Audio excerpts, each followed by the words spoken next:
72-এর সংবিধান এখন থাকবে কিনা এটা কিন্তু নতুন করে উঠেছে উনার এই ইন্টারভিউয়ের পরে। 72-এর সংবিধান নিয়ে আর কোনো উকলাতি চাপাবাজি আর চলবে না। আমি মনে করি আওয়ামী সংবিধান নয়, বাংলাদেশি সংবিধান দরকার আমাদের, যে সংবিধানে প্রত্যেক ধর্ম বর্ণের অধিকার গ্যারান্টি থাকবে, ডেমোক্রেসির গ্যারান্টি থাকবে, আপনার সাংবিধানিক অধিকারের গ্যারান্টি থাকবে, নাগরিক অধিকারের গ্যারান্টি থাকবে। সেই সংবিধান আমরা চাই। আইনের শাসনের গ্যারান্টি থাকবে, অ্যাকাউন্টেবিলিটি গ্যারান্টি থাকবে, ট্রান্সপারেন্সির গ্যারান্টি থাকবে, আপনার দুর্নীতি বিরোধী অভিযানের গ্যারান্টি থাকবে। সেই সংবিধান আমরা চাই। That's the bottom line. এর কোনো বিকল্প অন্ততপক্ষে এই মতে আমি আর দেখতেছি না। লেডিস এন্ড জেন্টলম্যান, খুবই দুঃখজনক যে কেন আমাদের দেশটা এমন হলো। আমাদের রাজনীতিবিদরা এতটা অপদার্থ আপনি কল্পনা করেন। আমি তো মনে করেছিলাম শেখ মুজিবুর রহমান উনি ভালো খুব ইংরেজি বলতেন। এখন শুনি যে উনার ইংরেজি শুনে বদলুক, মানে তার এমন বিকৃত ইংরেজি নাকি সে কখনো দেখে নাই। ইনি কি ধরনের কথাবার্তা হইলো, তো আশ্চর্য ঘটনা। মানে এটা তো ইতিহাস চাঞ্চল্য। এবং উনাকে উনি প্রথমে আমি ধন্যবাদ দিই যে উনি এসেছেন। আমি আবারও বলছি, আমরা ন্যাশনাল রিকনসিলিয়েশনের পদ্ধতিতে নতুন একটা বাংলাদেশ গড়া দরকার এবং অনতিবিলম্বে গড়া দরকার বলে আমি মনে করি। তার কোনো বিকল্প নেই। It is unacceptable, unfortunate for Bangladeshi people. এবং এই মুহূর্তে যদি আমরা ফেল করি এবং আবারও যদি আমরা ভুল করি, দেশটা আর কিন্তু পাবো না। কারণ ভারত তাদের চূড়ান্ত অবস্থান নিয়ে বাংলাদেশ বিরোধী আপনার মানে ষড়যন্ত্রে তারা লিপ্ত, এবং এদের পক্ষে কোনো উকলাতি করা মানে বাংলাদেশের বিপক্ষে যাওয়া বলে আমি মনে করি। আপনার যে কোন ধরনের অভিযোগ থাকতে পারে, এটা বাংলাদেশিদেরকে নিয়ে আপনাকে সমস্যার সমাধান করতে হবে। ভাই কিটা হ্যারি পটার, আমি এখন আর আচ্ছা কি বলছেন, আচ্ছা আমি এত বছর কইছিল, এত বছর পরে এসে আলমের ইতিহাস আমরা বিশ্বাস করা যায়নি। প্রত্যেকটা ইতিহাসই সত্য, এটা সত্য, ইটস লজিক্যাল। প্রথম আলো এন্ড দি ডেইলি স্টার, আচ্ছা প্রত্যেকটা ইতিহাসই সত্য। আপনি যদি দেখেন ইটস কমন সেন্স। আমরা জানতে চাই এই ইতিহাসগুলো আসলে আপনার কিভাবে কোথায় এখন নতুন করে উনার কথা তো বিশ্বাস করার দরকার নাই। শহীদের সংখ্যার জন্য প্রজেক্ট যদি লাগে প্রবাসীরা এটাকে ফাইন্যান্স করবে। আপনারা অতি বিলম্বে ভোটার লিস্ট যখন হালনাগাদ করবেন, শহীদের লিস্টও আপনার হালনাগাদ করেন। আমরা জানতে চাই প্রকৃত সত্য আসলে। কারণ ভুল তত্ত্ব একজন মানুষ খুব আপনার বিহবল ছিল, যে ব্যক্তি জেলে ছিল, তার সাইকোলজিটা তখন পদ্ধতি উনি জানতেন না কি হয়েছে, বাংলাদেশ স্বাধীন হয়েছে কি হয় নাই। এটা তো এর আগেও আমরা শুনেছি, কিন্তু আজকে নতুন করে উঠছে। আমরা চাই উনার কথার সত্যতা আমরা জানতে চাই। আমরা যদি এটা সার্ভে কন্ডাক্ট করি তাহলে আমরা এখান থেকে জানতে পারবো। আর না হলে এই দেশটাতে আমরা এভাবে চলতে পারে না। প্রত্যেকটা জায়গাতে বলে ইতিহাস। একটা জাতীয় সঙ্গীত নিয়ে কি করেছে দেখেন আপনি। এই জাতীয় সঙ্গীতটা ভারতীয় ষড়যন্ত্রে আমাদের উপর চাপিয়ে দেওয়া হয়েছে। আমি কনফার্ম করে বলতে পারি, রবীন্দ্রনাথের লেখা জাতীয় সঙ্গীত ভুল চুরি করা সুর, এটা ভারতীয় ষড়যন্ত্রে আপনার আমাদের উপর চাপিয়ে দিয়েছে। তারা কি করেছে, এরা যখন যারা ইনচার্জে ছিল তারা কি করেছে, তারা তো কোনো জিনিসই ফিক্স করতে পারেনি আমাদের জন্য। আমাদের শ্রদ্ধা তারা পাবেন, ভালো জিনিস কিভাবে পাবেন তারা তো একটা জাতিকে বিপর্যস্ত করে গেছেন, ভুল ইতিহাসের উপর দাঁড় করে দিয়ে গেছেন। এখন এগুলা কে ফিক্স করবে? এখন নতুন প্রজন্ম ছাড়া আমি আর কোনো বিকল্প অন্ততকে আমি দেখি না। লিসেন জেন্টলম্যান, বক্তব্যটা তো এই জায়গাতে ছিল। আপনি দেখেছেন উনি যে কথাগুলো বলেছেন, এবং উনি কয়েকটা ধাপে বলেছেন। উনি বলেছেন যে, আমি বললাম না, ওই জায়গা থেকে আমি লাইফটা দেখেছি, যার যে প্রাপ্য তাকে তা দিতেই হয়। No killing would be justified, this is true. But এই যে এখন যারা করতেছেন, যারা এই যে ক্রিমিনালদেরকে সাথ দিচ্ছেন, মনে রাখবেন, আবারও বলছি, do not make a mistake. আপনি এল সালভাদোরের উদাহরণ আমরা দিয়েছি, সাউথ আমেরিকান কান্ট্রি, পৃথিবীর সবচেয়ে খুন খারাপের দেশ ছিল সবচেয়ে বেশি 3.5 বছর আগেও। সেই দেশ আজকে উনি কি বলছেন, বুকাইল প্রেসিডেন্ট বলছেন যে আপনি যদি ক্রিমিনালদেরকে সার দেন, এদেরকে আইনের আওতায় না নেন, লুজ হন, আপনি এ দেশকে ফিক্স করতে পারতাম না আমি। এজন্য আজকে এল সালভাদোরের মতো দেশে তার capital Washington DC, capital of the United states of America, তার চেয়েও নাকি সেফার। এটা আমার বক্তব্য না, এটা বিবিসি, সিএনএন এবং ওয়ার্ল্ডের যারা এই ইন্ডেক্সে কাজ করেন তারা বলছেন এই কথাগুলো, লিসেন জেন্টলম্যান। সো দেয়ারফর আমি মনে করি এখন আমাদের সময় এসেছে, প্রত্যেক নতুন প্রজন্ম যারা আছেন, আমাদের আসুন আমরা ঐক্যবদ্ধ হই। এই তত্ত্বটা উনি আসছেন, উনি যে বক্তব্য দিয়েছেন, don't worry about that, but অন্ততপক্ষে নতুন ভাবে এটা সাজানো হোক, এটা ইনভেস্টিগেশন হোক। এই সরকার পারবে, রাজনৈতিক সরকারের চেয়ে এই সরকার ভালো হবে। প্রয়োজনে সেখানে বিদেশি প্রতিনিধি রাখা যেতে পারে। বললাম না, প্রবাসীরা এই প্রজেক্টে ফাইন্যান্স করবে যদি দরকার লাগে, আর বাংলাদেশের দরকার নাই। যখন ভোটাধিকার হালনাগাদ করবেন তখন যেন এটাকে করা হয়। আমরা সত্য ইতিহাস জানতে চাই। আমরা বলছি না পাকিস্তানিরা আমাদের ফেরেস্তা ছিল, আমাদের সাথে ভালো কাজ করেছে। নাও, they carried out a serious atrocities over Bangladesh in 1971. It is unforgivable offense. It's a crime against humanity. You know, we can pursue that in a different way, but we have the right to know that the true history or the truths of our independent. That's it. এটাই হচ্ছে সবচেয়ে বড় বড় important জিনিস। সুতরাং ladies and gentleman, আমার বক্তব্যটা হচ্ছে এই জায়গাতে যে আমরা এই ভুল শিক্ষা দিয়েছি এবং এতটা ইতিহাস বিকৃতি হয়েছে। মূল ইতিহাসটাই লেখা হয়েছে ভারতের মানে আপনার অর্ডারে, জাতীয় সঙ্গীতটা ভারতের মানে অর্ডারে আমাদের উপর চাপিয়ে দেওয়া হয়েছে। এখন এটা পরিবর্তন কি এত সহজ?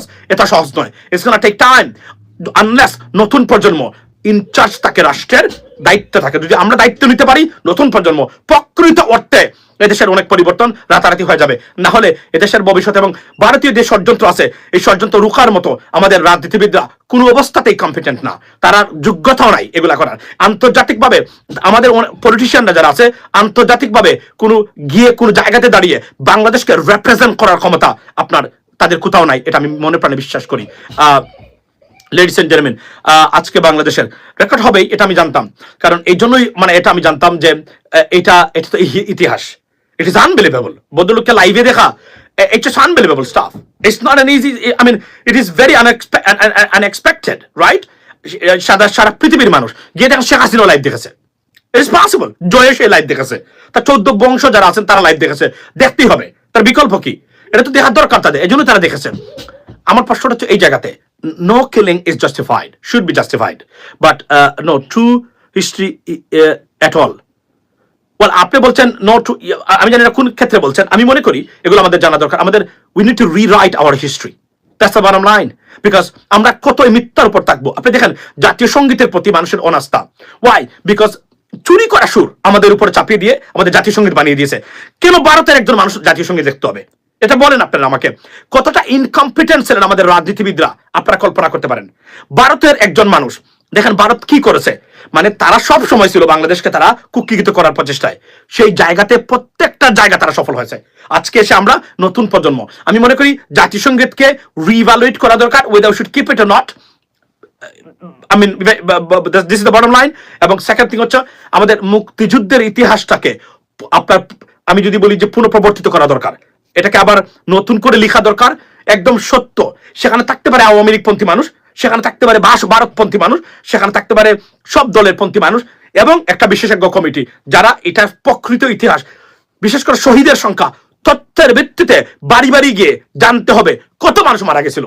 একজন ব্যক্তির বক্তব্যে একটা দেশের ইতিহাস রচিত হতে পারে না। পৃথিবীর কোন দেশে এমন জঘন্যতম অবস্থা এবং আমি যদি বলি মিসলেড আমার হিস্ট্রি, স্বাধীনতার হিস্ট্রি আর পৃথিবীর কোথাও নেই। খুবই আনফরচুনেট। এজন্য আজকে আমরা স্বাধীনতার 51 বছর পরে এসেও আপনারা 18 কোটি বা 40 কোটি মানুষের জন্য একটা সিঙ্গেল ইনস্টিটিউশন এরা দাঁড় করাতে পারে না এই রাজনীতিবিদরা, এবং এরা গর্ব করে বলে আমি সারাদিন পরিশ্রম করি, অথচ প্রায় 4 লক্ষ হাজার কোটি টাকা পাচার করেছে এই দেশ থেকে তারা সবাই। এবং আমি শুধু একটা গভর্নমেন্টের কথা বললাম, এই দুর্নীতি লুটপাট আর চলতেই পারে না, এগুলো বন্ধ হওয়া দরকার।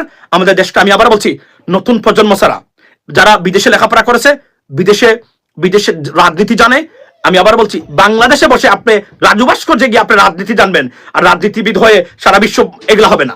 কারণ আমরা এখন আপনাদেরকে চাইল্ড মনে করি। ওই জায়গাতে মনে রাখবেন, বিপ্লব ঘটানো আর রাষ্ট্র পরিচালনা করা এক জিনিস নয়। ইনস্টিটিউশনের দায়িত্ব পালন করা, রাষ্ট্রীয় দায়িত্ব পালন করা কমপ্লিটলি ডিফারেন্ট জিনিস। সুতরাং আপনারা এটাকে মিক্স করে ফেলেন। কেউ ভালো ভিডিও বানালেই তাকে আপনারা রাষ্ট্রের দায়িত্ব দিতে চান, no he can do that. এটা যে competency, skills, intellectuality, smartness, toughness দরকার, এটা থাকতে হবে একজন মানুষকে। If when someone in charge of the government, communication skills থাকতে হবে। নতুন যে বিশ্ব, এই বিশ্বের মধ্যে এই জিনিসগুলো অবশ্যই থাকতে হবে একজন ব্যক্তি যখন someone will be in charge of the government. That's the bottom line, ladies and gentleman. আপনারা আচ্ছা, thanks a lot for perfect explanation. Yeah, thank you so much guys. We gonna come forward, we gonna fix our country. Our country is in trouble. Nothing fixed. Nothing has been fixed by this graceless, corrupted, failed, incompetent politicians, ladies and gentlemen. এদের পিছনে যখন খালি দৌড়ান সারাদিন, মিছিল দেন আমার ভাই তোমার ভাই, মানে ফুলের মতো পবিত্র, রাজপথ কাঁপছে নাকি সে আসতেছে, অথচ শরীর একটা এত বড়, তার জন্য নাকি রাজপথ কাঁপতেছে।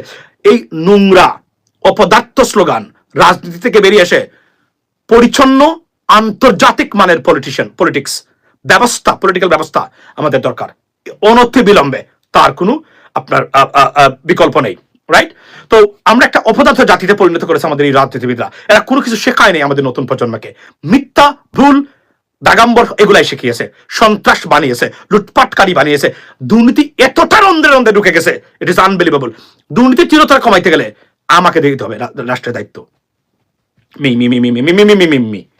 I could be the only one and only person who can eradicate corruption from the government system overnight. I know what to do because I follow. কাকে ফলো করি জানেন? ওই যে আপনার এল সালভাদোরের প্রেসিডেন্ট বুকাই লিখে থাকে, আমি জানি সে কি করেছে, এটা করতে হবে বাংলাদেশে। No mercy for corrupted politician, no mercy. doesn't matter Awami লীগের কোন নেতার ভাই, কোন নেতার স্ত্রী, আর কোন নেতার জামাই, no mercy. You got to be there. Corruption got to be eliminated overnight. এই জন্য আপনার মানুষ দরকার, এই ধরনের জানতে হবে কিভাবে করতে হবে। আর বাংলাদেশে বসে রাজনীতি করে আমি রাজনীতিবিদ, আমি সব জানি, ওই বুয়া আর ওই নীলক্ষেতের এদিকে দৌড়াদৌড়ি করা রাজনীতিবিদরা দ্বারা বিশ্বের রাজনীতিতে আপনার তাল মিলিয়ে পরিবর্তন বাংলাদেশে আনতে পারবেন না। That's the bottom line. আমি আবার বলছি, সুতরাং একজাক নতুন মানুষ দরকার যারা সত্যিকার অর্থেই বাংলাদেশের দায়িত্ব নিতে পারবে। যারা, আবার বলছি, আমি মনে করি আগামীতে যারা বিমান কখনো চলে নাই, এরা কোনোদিন কোনো মন্ত্রী বা এমপি হতে পারবে না। আর নাহলে সে ভারতে যেতে হবে, আর নাহলে উমরাতে যেতে হবে সে। এটা আমি কেন বলি, আমি বারবার এই কথাগুলো বলি।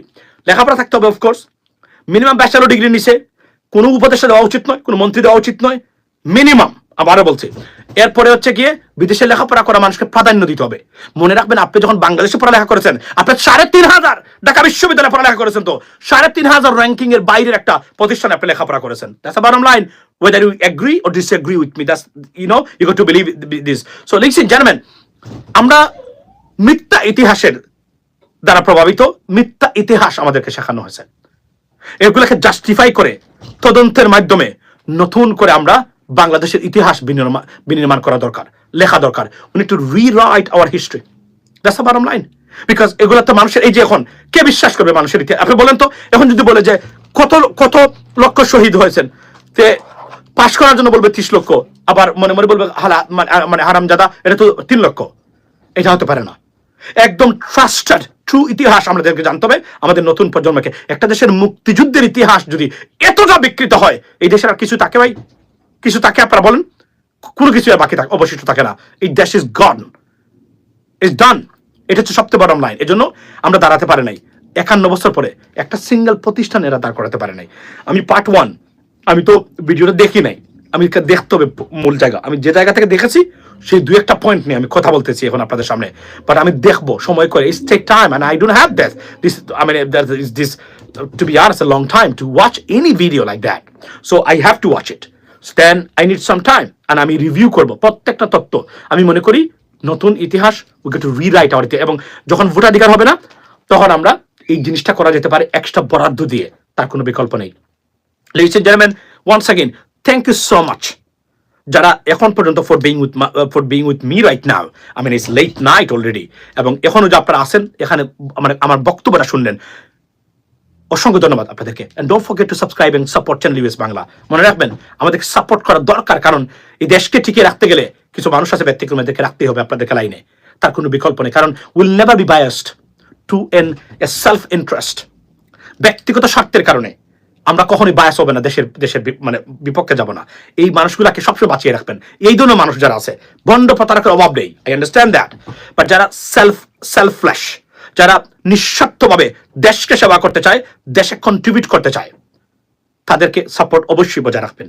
Once again, thank you so much for being with me right now, even it's so late night, ladies and gentlemen, and see you tomorrow. I'm sure we're going to talk about a lot. এবং আবার বলে রাখি, Samsung বিশ্ববিখ্যাত Korean company, তারা বাংলাদেশে বিনিয়োগ করতে আসছিল, এয়ারপোর্ট থেকে বিদায় করে দিয়েছে আওয়ামী লীগ। সৌদি আরামকো কোম্পানিকে সাউথ এশিয়ার তেলের আপনার রিফাইনারি করতে চাইছিল, যে সারা সাউথ এশিয়া নিয়ন্ত্রণ করবে এই কোম্পানি, সেই প্রজেক্টটা বাতিল করে দিয়েছে আওয়ামী লীগ। এরা কতটা গণশত্রু জাস্ট কল্পনা করেন। এখন আমাদেরকে আবারও, আমি কোনো মার্সি নাই দেশের স্বার্থে, we got to be come for together. We need to come forward, we need to discuss, we need to sit for a dialogue what we can do. এবং মনে রাখবেন, এই ব্যর্থ, অপদার্থ, অযোগ্য রাজনীতিবিদদের হাতে ডিসিশন মেকিং এর ক্ষমতা আর তুলে দিবেন না। we have to take the charge, lead for these reforms and the change that has to be done for the betterment, for the everlasting progress for Bangladesh and Bangladeshis. Ladies and gentlemen, have a blessed day, blessed night, and may Allah bless all of you. হাসিনাকে ফিরিয়ে এনে বিচার করার প্রতিশ্রুতি জানান doctor Mohammad Yunus. জাতির উদ্দেশ্যে ভাষণে প্রধান উপদেষ্টা ইউনূস সরকার ঘোষণা করেন, শুধু জুলাই আগস্ট হত্যাকাণ্ড নয়, 15 বছরের সব অপকর্মের বিচার করব। ক্ষমতাচ্যুত প্রধানমন্ত্রী শেখ হাসিনাকে ভারত থেকে দেশে ফিরিয়ে বিচার করার প্রতিশ্রুতি দিলেন মোহাম্মদ ইউনূস। অন্তর্বর্তী সরকারের 100 দিন উপলক্ষে এদিন জাতির উদ্দেশ্যে ভাষণে প্রধান উপদেষ্টা ইউনূস ঘোষণা করেন, শুধু জুলাই আগস্ট হত্যাকাণ্ডই নয়, 15 বছরের সব অপকর্মের বিচার করব। শান্তিতে নোবেলজয়ী এই অর্থনীতিবিদ দাবি করছেন, এই 100 দিনেই দেশের অর্থনীতির নিম্নমুখী গতিকে নিয়ন্ত্রণ করে উন্নতির পথে আনতে পেরেছেন। ইউনূস বলেন, আমরা যখন কাজ শুরু করি দেশের অর্থনীতি ছিল বিপর্যস্ত, বৈদেশিক মুদ্রার রিজার্ভ তলানিতে আসার কথা। এই রিজার্ভ পরিস্থিতি এখন উন্নতির পথে। গত 3 মাসের রিজার্ভে কোনো রকম হাত না দিয়ে আমরা $200 কোটি বৈদেশিক ঋণ শোধ করেছি। জ্বালানি তেল আমদানি পুঞ্জীভূত বকেয়া পরিমাণ $47.8 কোটি থেকে কমিয়ে $16 কোটি আনতে পেরেছি। এদিন ইউনূস ভাষণের গোড়াতেই জুলাই আগস্টের শহীদের পাশাপাশি মুক্তিযুদ্ধের লাখো লাখো শহীদকে স্মরণ করেন। সম্প্রতি একটি সংবাদ মাধ্যমকে দেওয়া সাক্ষাৎকারে ইউনূস মুক্তিযুদ্ধের ঐতিহ্য সম্পর্কে প্রশ্নের জবাবে বলেছিলেন, ছাত্র জনতা কম্পিউটারের মতো বাংলাদেশ রিসেট বোতাম টিপে দিয়েছে, ফলে অতীতের সব কিছুই মুছে গিয়েছে। ইউনূস এই মন্তব্যে হইচই পড়ে গিয়েছিল মুক্তিযোদ্ধাদের। অনেকে তার এই মন্তব্যের নিন্দা করে বলেছিল, মুক্তিযুদ্ধের অতীত মুছে ফেলাই ইউনূসের লক্ষ্য। কিন্তু 30 লক্ষ মানুষের প্রাণদানের বিনিময়ে বাংলাদেশের স্বাধীনতা অর্জনের ইতিহাসকে মোছা যাবে না। প্রিয় দর্শক শ্রোতা, এই যে 30 লাখ বলে, এটা সম্পূর্ণ মিথ্যা কথা। কোনো 30 লাখ বাংলাদেশে জীবন দেয়নি, সবল ফাউল কথা। 71 সালে মুজিবর মিথ্যা বলেছিল। কেউ কেউ আবার 1970, 71 ইউনূস কোথায় ছিলেন, মুক্তিযুদ্ধে তার অবদান কী, এইসব প্রশ্ন তুলেছিলেন। এই দিন তাই সচেতনভাবে মুক্তিযুদ্ধের শহীদের স্মৃতি চারণে বক্তৃতা শুরু করেন ইউনূস। তবে একই বন্ধনের মধ্যে তিনি গণ অভ্যুত্থানে নিহতদেরও রাখেন। আহতদের অর্থ সাহায্য দেওয়া, চিকিৎসার ব্যবস্থা করার মতো বিষয়ে সরকারের কাজকর্ম পরিকল্পনার কথা এদিনও ফলাও করে বলেন তিনি। ইউনূস এদিন দাবি করেন, নির্বাচনের ট্রেনের যাত্রা শুরু হয়েছে, সেই ট্রেন আর থামবে না, কিন্তু যেতে যেতে আমাদের অনেকগুলো কাজ সেরে ফেলতে হবে। এই ট্রেন শেষ স্টেশনের কখন পৌঁছাবে সেটা নির্ভর করবে কত তাড়াতাড়ি আমরা তার জন্য রেল লাইনগুলো বসিয়ে দিতে পারি, আর তা হবে রাজনৈতিক দলগুলোর ঐক্যমতের মাধ্যমে। তবে তারা নির্বাচন কমিশন গঠন করেই কাজ শেষ করে দিতে চান না। নির্বাচনী ব্যবস্থাকে সংস্কার করা তাদের লক্ষ্য, যাতে বাংলাদেশের চিরটাকাল সেই পদ্ধতিতে অনুসরণ করা হয়। এর জন্য একটু সময় লাগবে। ইউনূস বলেন, আত্মার এই ম্যান্ডেট দিয়েছেন। তিনি জানান, ডিসেম্বর-জানুয়ারির মধ্যে কমিশনগুলি সরকারের কাছে প্রস্তাব পরামর্শ দিয়ে দেওয়ার পরে সংবিধান সংস্কারে গতি আগাবে।